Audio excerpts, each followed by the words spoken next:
Welcome to Conversations. I'm Muqtada Khan, your host, and today I'm going to talk to you about a very disturbing and troubling development.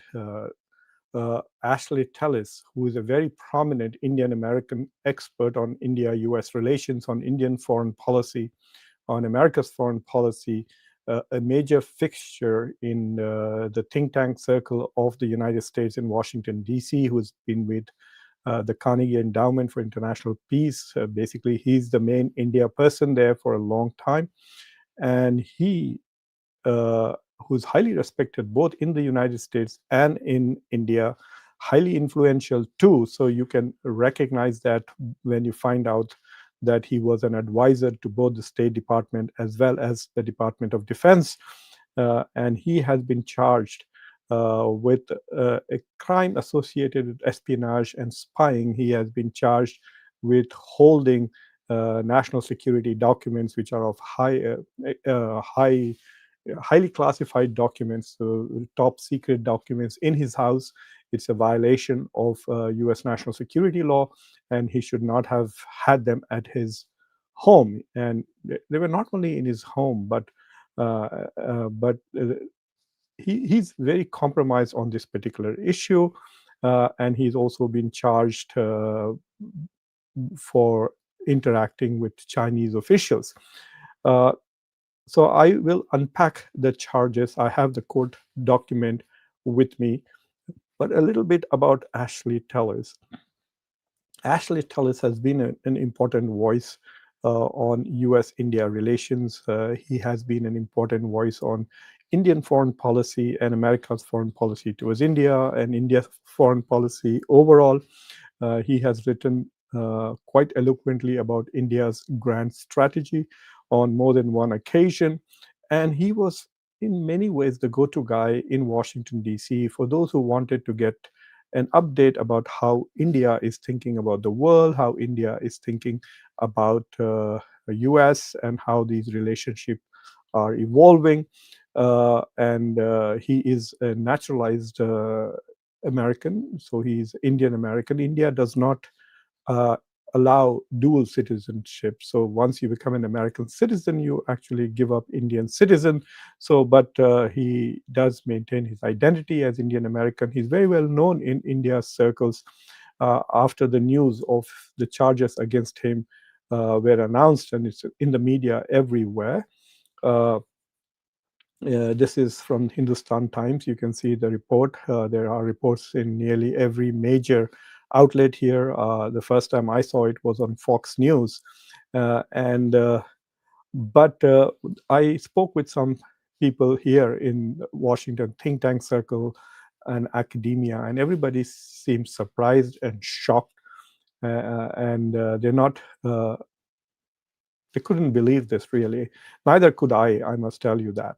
I have not met Ashley Tellis ever, but I'm very familiar with his work. My pivot to South Asia is very recent. I have been a scholar of the Middle East for more than 20 years. So I'm very similar to him. He studies US foreign policy towards India. I would study US foreign policy towards the Middle East and the politics of the Middle East. But when I turned towards South Asia, he was one of the most prominent voices. I have read nearly everything that he has written. This is one of the articles that I use in my classes, in my recent classes, when I talk about American foreign policy, especially with my graduate students. So it was very troubling. So there are two aspects to the charges that I want to discuss with you about Ashley. But let me tell you this. He's such an important voice that it raises the question as to is this another of the dominoes falling, which are essentially undermining US-India relations. So is this another domino that is part of ruining India-US relations? This will put all Indian Americans who work closely on national security issues under scrutiny. Will this mean that there will be less trust of Indian Americans because of these charges that have been leveled at Ashley Tellis? Plus, will the MAGA crowd also use this to attack? You have seen recently on the attacks on Vivek Ramaswamy, about him being a Hindu, and so he gave a clever answer. He basically said, "I'm a monotheist," which means he is like a Muslim believing in one God, even though he says he is Hindu. But anyway, will this contribute to the increasing anti-India sentiment in the MAGA crowd? So those are serious questions that raises. But let me first share with you uh, the charges. It took me a while to get the document. It's about 6 7 pages, and I read through it. And you can find it. You can Google this document. It's publicly available document. But this is the charge sheet by the FBI agent who went. So this is what they say, that they have observed that Ashley Tellis. So let me give you a little bit of background. Ashley Tellis is a scholar with a very prominent think tank, the Carnegie Endowment for International Peace. But not only that, he is also an unpaid advisor with the State Department. So he in fact signed a document when he became the advisor to the State Department in 2001. So you could say for a quarter of a century, he has been an advisor to the State Department. Not only that, but he has also been part of the Office of Net Assessment in the Department of Defense. And there he is a paid contractor. So he's actually paid by the Department of Defense as an expert on South Asia and US India relations. So he has dual connections to the US government. So for, I guess, probably for more than 25 years, he has been advising the US on how to engage with South Asia, particularly India. So that is why he has a very high uh, security clearance and has access to top secret documents and confidential documents. So what he has done in the past few weeks is that he has asked one of his colleagues, as well as he himself, has downloaded top secret documents, printed them out, and taken them out of the premises of the Office of Net Assessment. I thought that the Office of Net Assessment had been shut down by Pete Hegseth as soon as he became Secretary of Defense. I guess they are in the process of doing that. Anyway, so he's caught under surveillance. So there are cameras that have observed him printing these documents out and putting them in files. And one of the descriptions that the FBI agent gives is that one of the is that he took a document and he stuck it in a pad, and the way he stuck it in the pad is aligned the pages of the pad so that if someone were to look at it, they would think that you're carrying a regular pad, but what you have actually done is you have inserted in it a top secret document. So that is a very suspicious activity. uh, Other than that, he's cleared to see these documents. He can see these documents, he can read them. He could have sat there and read those documents. So what is in the documents is not hidden from him. So he's not accessing documents that he should not access. His crime, or the alleged crime, is he took them out of the office, and the manner in which he did at least one time is a bit suspicious. And the way the FBI agent has documented it by listing all the timings, etc., shows that they are taking it very, very seriously about what he did. So that is one thing. And then the FBI agent used those, I guess, surveillance videos to get uh, a search warrant and went and searched his house in Northern Virginia, where he lives with his partner. And they found in many places, especially in the basement and his study, and inside his locked filing desks, documents which are all top secret. So he not only took them, but he kept them in his drawer and he locked them in. So there are lots of things he has done. If they were just lying on his desk, you'd say, well, I wanted to read them in my office. Well, I wanted to come back and read them, and he's working on them. One of the documents is about assessment of opponents' Air Force capabilities, I guess. That is the American assessment. I think, this is my guess, that it is America's assessment of China's Air Force capability. I think that's probably one of the documents that he downloaded and took home. So when the FBI agent went to his house, I think on the 11th of October, they found these literally thousands of top secret classified documents uh, in his house that he should not have been in possession. This is exactly the charges that were made against Donald Trump for taking classified documents to Mar-a-Lago, and so they prosecuted him for that. So even the United States president is not allowed to take that. Joe Biden also took and brought some documents here, top secret classified documents here, and um, he was not charged because the Biden appointee attorney general said, "Oh, he was forgetful" or something like that. Because, I mean, they used the cognitive decline of Joe Biden to defend him from what he did was essentially violated a crime. The second thing that is placed in the charge sheet that you can see is that he has been observed on two occasions, I think 2022 and 2023, interacting with staff members of the Chinese embassy. He has had lunch with them in a restaurant, and apparently he went into the restaurant holding a manila envelope. The manila envelope was on the desk while he was interacting with them for 2 hours, and then he left. And when he left, he did not take the manila envelope with him. This happened in 2023, I guess. And the conversation that he was having was he was overheard talking about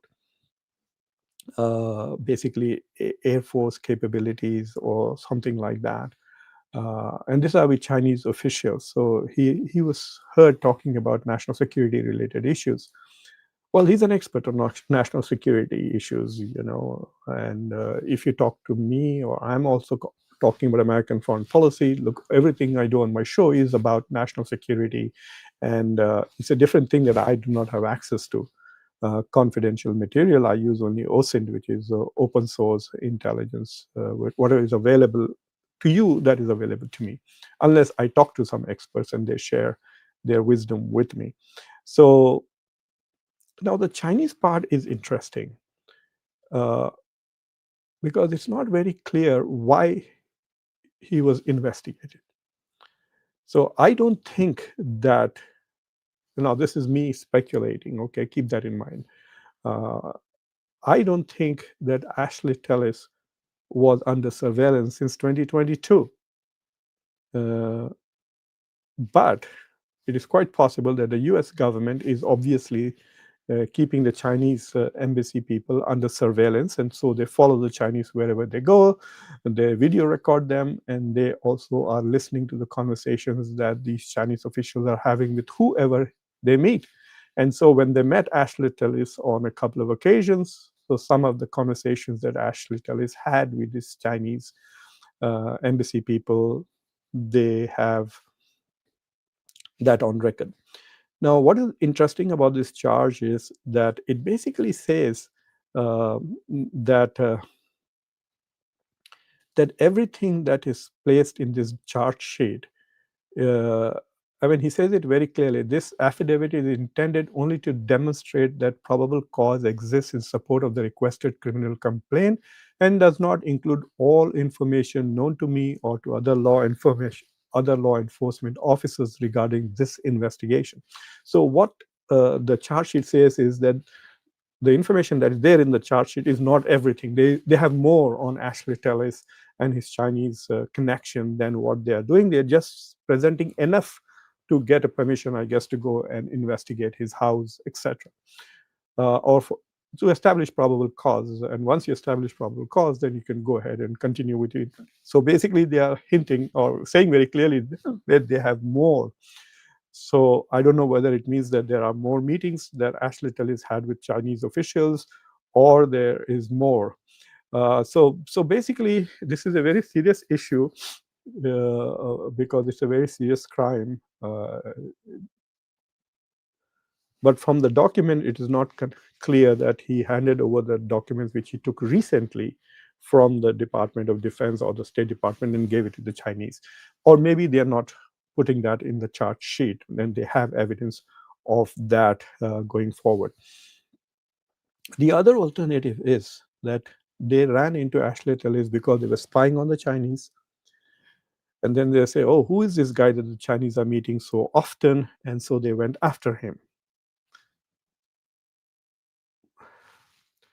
That's bad for Ashley Tellis, but that's not bad for US India relations. But if they were investigating Ashley Tellis and started observing him and started recording his presence inside, I think they record everybody who comes into the Department of Defense, and so they have him on tape doing that. But somebody has looked into it. That's the critical part, right? Somebody felt and said, "What is he doing?"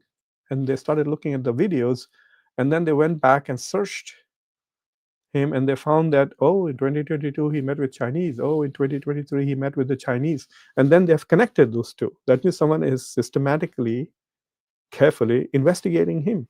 That is very troubling, because that means they're taking this thing very seriously. And for me, the biggest concern is that Ashley Tellis travels very frequently to India, and now that he is in possession of confidence, let's say, forget about this. Let me give you an example.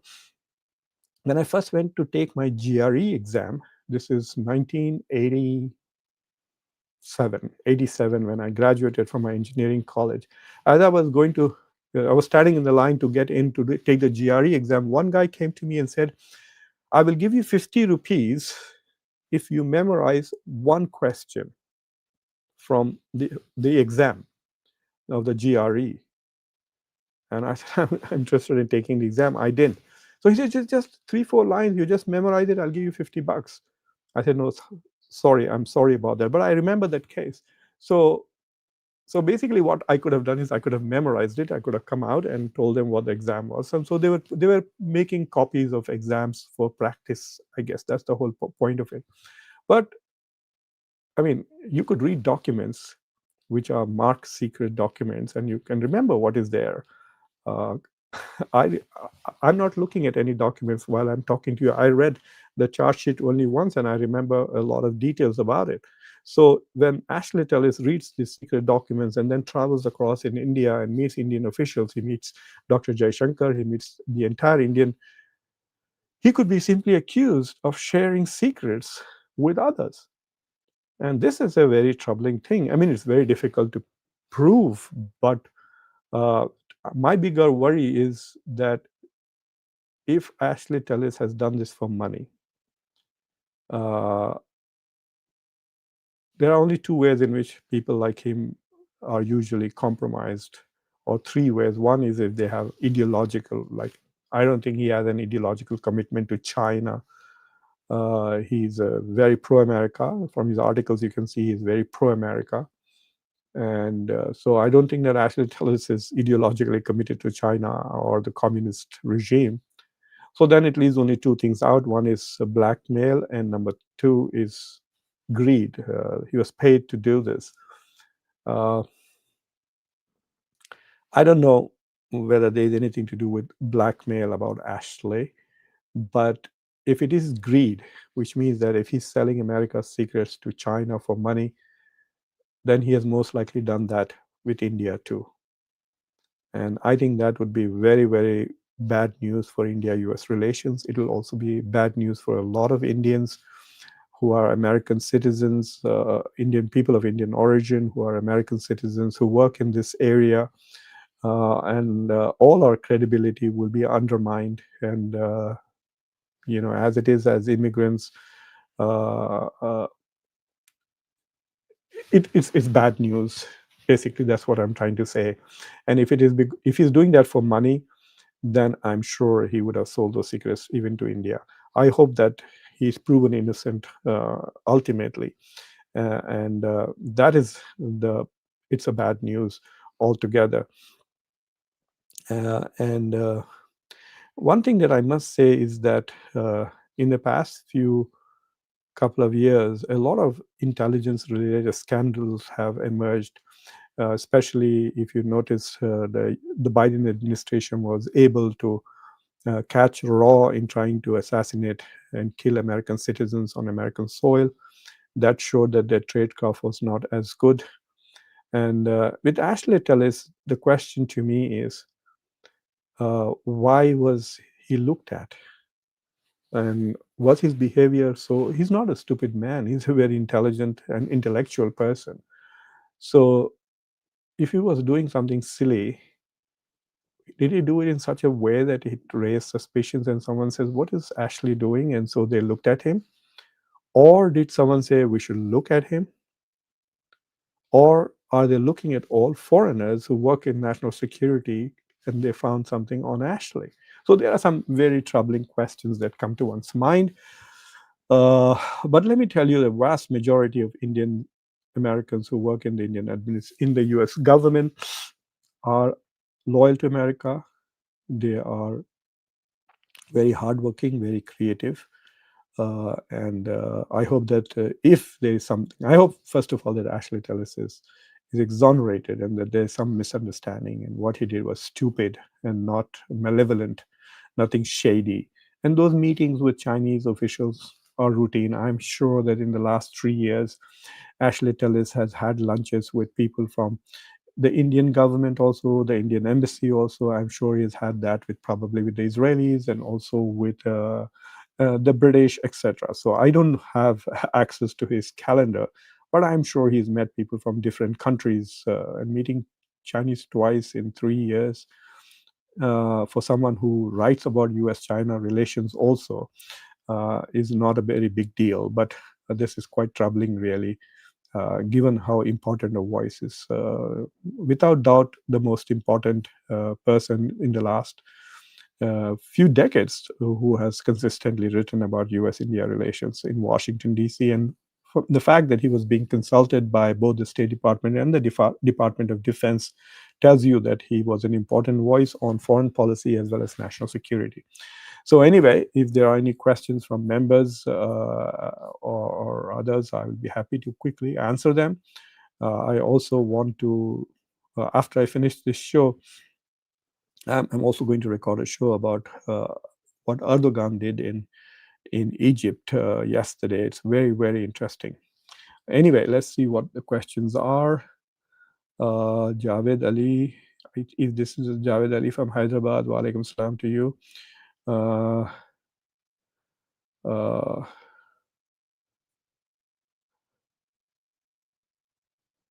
okay. Uh,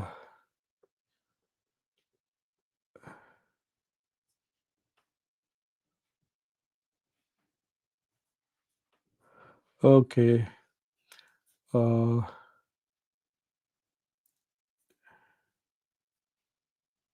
okay, there are not any questions about this particular issue. So uh, So I will end the broadcast. Thank you for watching Conversation. Please subscribe to the channel if you have not already done so. Like this video, press the bell icon, and don't forget to share this video with your socio-political network. Until next time, I'm your host, Muqtadar Khan. Take care.